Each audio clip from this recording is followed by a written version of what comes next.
Un circuito donde tenemos tres resistencias, R1, R2 y R3, unidas por un mismo conductor. Esto es lo que llamamos nosotros un acoplamiento de resistencias, y en este caso lo llamamos acoplamiento de resistencias en serie.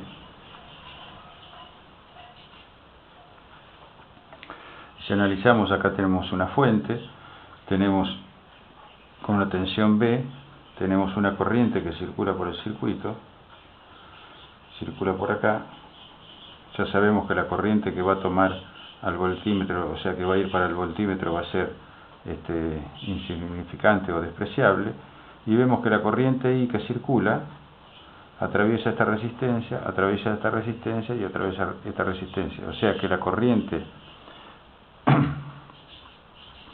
I va a ser igual a la corriente que pasa por I1, igual a la corriente que pasa por I2, igual a la corriente que pasa por I3.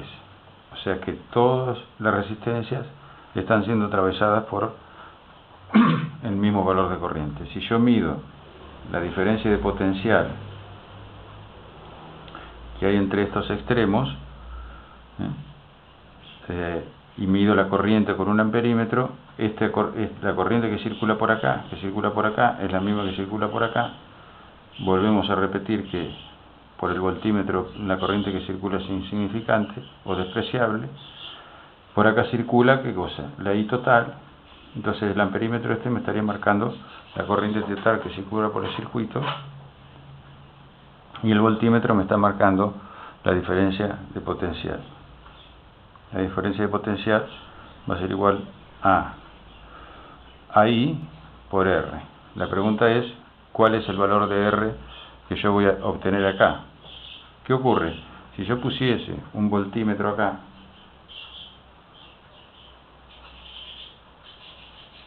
otro voltímetro acá,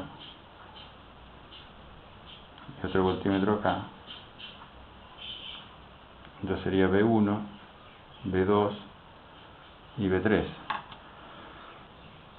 Acá hay una diferencia de potencial que va a depender. B1 aquí va a ser igual a la corriente por R1. B2 va a ser igual a la corriente por R2, y B3 va a ser igual a la corriente por R3. La diferencia de potencial que hay acá, más la que hay acá, más la que hay acá, me tendría que dar la diferencia de potencial que hay entre los extremos.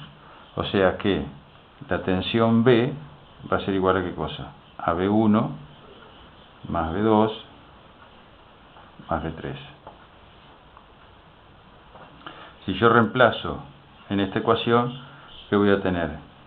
Que B va a ser igual a la corriente total por la resistencia total, y va a ser igual a la suma de las tensiones o de las caídas de las tensiones en cada uno de estos lugares.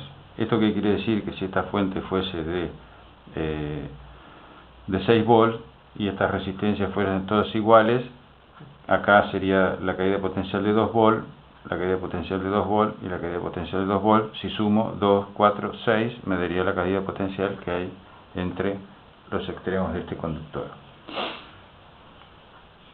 Sigo reemplazando acá, y ¿qué voy a tener? La corriente por R1 más la corriente por R2 más la corriente por R3.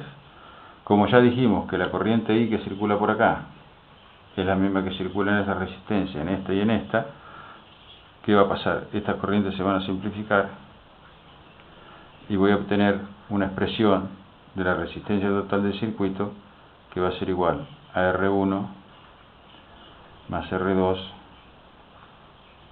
más R3. O sea que, como conclusión, sacamos que en un circuito en serie, con resistencias, o sea, en un circuito donde hay un acoplamiento de resistencias en serie, ¿cómo lo caracterizamos? O sea, en los circuitos en serie, lo que nos tiene que quedar claro es que la corriente que circula por el circuito es la misma corriente que atraviesa cada una de las resistencias. Que la caída de potencial en cada una de las resistencias sumada me da la caída de potencial total. O sea que la caída de potencial que hay en esta fuente va a ser igual a la suma de las caídas de potenciales que hay en cada una de las resistencias, y que la resistencia total se calcula como la suma de las resistencias individuales de cada una de ellas.